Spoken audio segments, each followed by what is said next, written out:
Cimoooooooo! What's going on, guys? It's Cimoooooooo. So today I'm bringing to you the $30 Sacred Beast Structure Deck profile. Now, I gotta admit, this isn't going to be the most competitively geared deck out of all the structure decks we've ever done for $30 because it's Sacred Beast. They're kind of just a relic of the past, and it's unfortunate that as many good support cards as you can give a deck, you know, it's not really gonna fix the inherent flaws that the deck has, but this is cool if you're looking to maybe get a friend into Yu-Gi-Oh! You can build them this deck by getting 3 of these structure decks. So 30 bucks is a pretty cheap entry price. You're not going to be like winning locals or anything. I mean, well, that's if your locals is even open at the time of recording this video, but nonetheless, this is more just like a fun entry point to get people into Yu-Gi-Oh! I tried to gear this as much as I could towards the competitive metagame because that is just an absolute hellscape of degeneracy at the moment, but nonetheless, let's not make you guys wait any further and go ahead and get into the deck profile. So, we're going to be starting off with 3 copies of Dark Beckoning Beast. This is probably one of, if not the best card in the deck. Dark Beckoning Beast says when it's normal summoned, you can add a Yu-GiOh, Haman, or Raphael, or one card that lists those monsters in its card text and add it to your hand. That makes the breadth of what this card can search actually very vast, and there's going to be a lot of cards that you're going to want to keep an eye on throughout this video that have any of those names in its text, because if it does, this card will be able to search it. In addition to that, though, on top of searching, you also get an additional normal summon of a Fiend that has 0 attack and defense. So what more could you really ask for in a starter for a deck, and that's why you're going to want to max out on that card. Next up, we have 3 copies of Chaos Summoning Beast. So this synergizes with our Dark Summoning Beast. You can tribute it to special summon either Yu-GiOh, Haman, or Raphael, and from your hand, ignoring its summoning conditions. That's also very important. So it's pretty cool because you can just use your Dark Summoning Beast, add you know, any of the Sacred Beast or one of these to your hand, whichever one you don't have. Then you can normal summon the other Chaos Summoning Beast because of the Dark Summoning Beast effect. Then you can just tribute Chaos Summoning Beast, summon the Sacred Beast, and you're pretty much off to the races. So that's pretty sweet. In addition to that, if it's in the graveyard, you can banish it and add a Fallen Paradise, which is the deck's field spell, from your deck to your hand. So very solid card. It's also level 1, so it's a good 1-for-1 target. And really, these are just going to be the ones you want to max out on because these are some of the best cards in the deck. Speaking of which, we have Dark Summoning Beast as our last one here. So you can tribute it to special summon Yu-GiOh, Haman, or Raphael from your hand or deck, ignoring its summoning conditions. Now, it is level 5, which is unfortunate, but there are ways to kind of cheat around that and be able to help get the Sacred Beast out a lot easier. That's one of the things with this deck is that it's very difficult to get the Sacred Beast out through their own summoning conditions, so we have to find ways like Dark Summoning Beast, like Chaos Summoning Beast, to be able to cheat them out to the field in order to make the deck function in any capacity. In addition to that, Dark Summoning Beast, you can't attack the turn that you summon those monsters or use that effect, so that sucks. Like, I mean, I just wish that didn't have that clause because this deck is already kind of held back by the Sacred Beast. I don't think it would have changed how viable this deck would be one way or another, but nonetheless, it has another effect that is, you can banish it from your graveyard to add Yu-GiOh, Haman, or Raphael from your deck to your hand. So that's pretty cool because if it's in the graveyard, you know, you can banish it, get one of them, and then you can like tribute Chaos Summoning Beast and get it to the field. So you've got some like basic interactions there that you're going to want to look out for. And again, that's why we want to max out on all of these. Next up is Danger Chupacabra. So this might be really funny because the effect to special summon from the grave will never come up because you don't have any other dangers in this deck. Thanks, Konami. But the reason why I put Danger Chupacabra in here is because not only is it a fiend, it's a monster that gives you more board presence, but also it allows you to draw cards, right? And the thing is, there's so many good power cards that we want to draw out of this deck that I feel that having a card that's just going to continuously help you draw more, I think is a good thing. Like if you draw any of, you know, your power spells that are in this deck and kind of get the deck going, then I think it's worth it to play Chupacabra. You can lessen this amount if you feel like it's too much, but there really isn't anything else I really felt was adequate to put in place of this. And, you know, it's Chupacabra. There's plenty of cards that you don't care about having in the graveyard necessarily. So via danger effects, you can just discard them and then you'll actually be able to plus off of that advantage and you're not really losing much in terms of it. So that's pretty cool. That's why I wanted to go ahead and maximize that. Then we have 3 copies of Radian, the multi-dimensional kaiju. So this is for all the degenerate decks that are currently at the top of the metagame. The thing is, this deck lacks a lot of any sort of removal whatsoever, and kaijus are kind of that catch-all, right? You know, if your opponent has like a 4-negate Appaloosa, just slap a kaiju on it. You know, if they have just an unbeatable threat, slap a kaiju on it. Most of the times that's going to be the answer. And again, it's not the best card, but based off of what we have in the structure deck, this is kind of the best card to fill that role. We've got some other cards a little bit later that we will discuss, but it allows us to play the game going second because we're not always going to be going first. That's just the way that Yu-Gi-Oh is.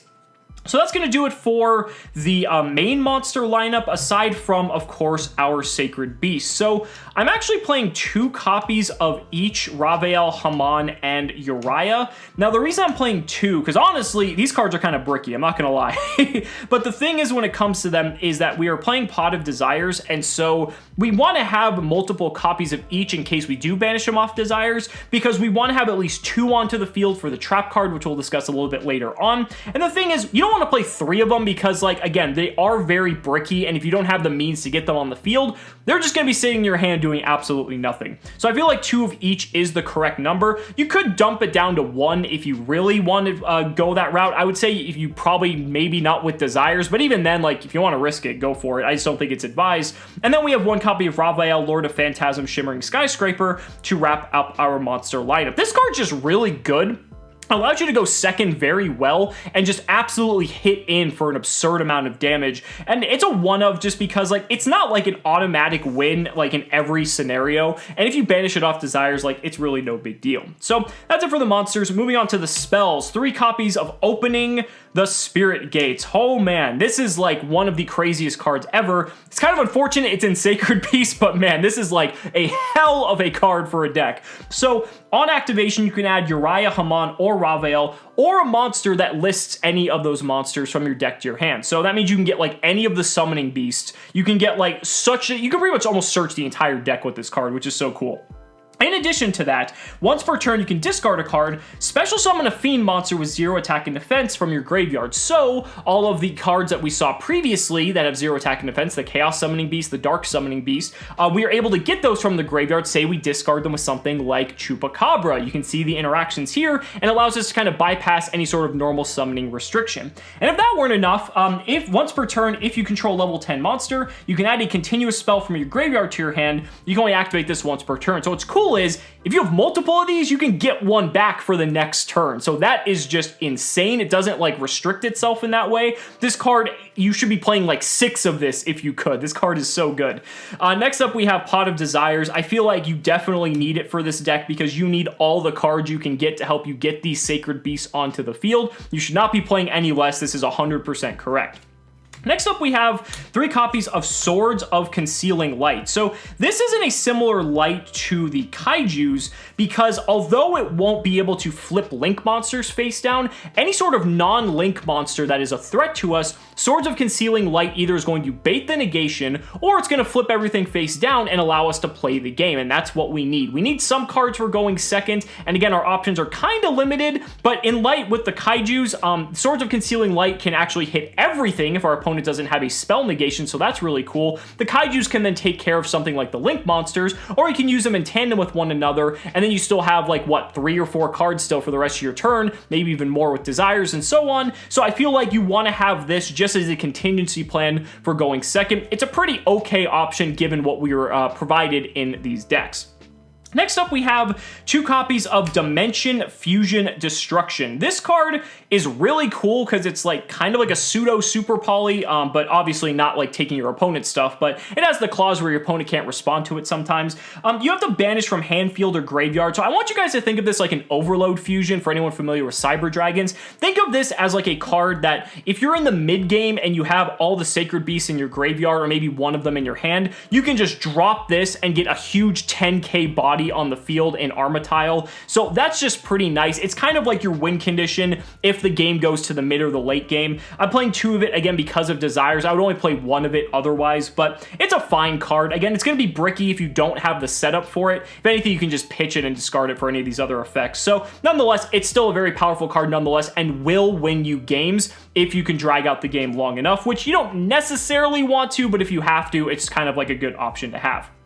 And for the one-ofs, I'm only playing one Fallen Paradise. Some people may think that this is incorrect, but the card doesn't really do anything unless you have Sacred Beasts on the field. Now, obviously, there's a lot of ways to do that, but even though you're able to search it as well, I just don't really like this card unless you have the setup for it, because yeah, it's Pot of Greed every turn if you get to keep it on the field and if you have a Sacred Beast, but like, that's so many hoops to jump through that I don't really feel like it's warranted playing two of it. If you banish it off Desires, whatever. Like, if you don't really want to play one of it and want to play two, cut something like a Chupacabra or something like that and play a second one. But for me personally, I just feel like you need to have so much setup for this card to be good that it's not really worth it in the long term. If you're playing casually, I think upping the number of it's perfectly fine. But like I said, I'm trying to gear this more towards as competitive as I can, and Fallen Paradise is kind of a do-nothing card unless you have the setup, and even then, the cards you're going to be drawing aren't going to do a whole lot, if that makes sense.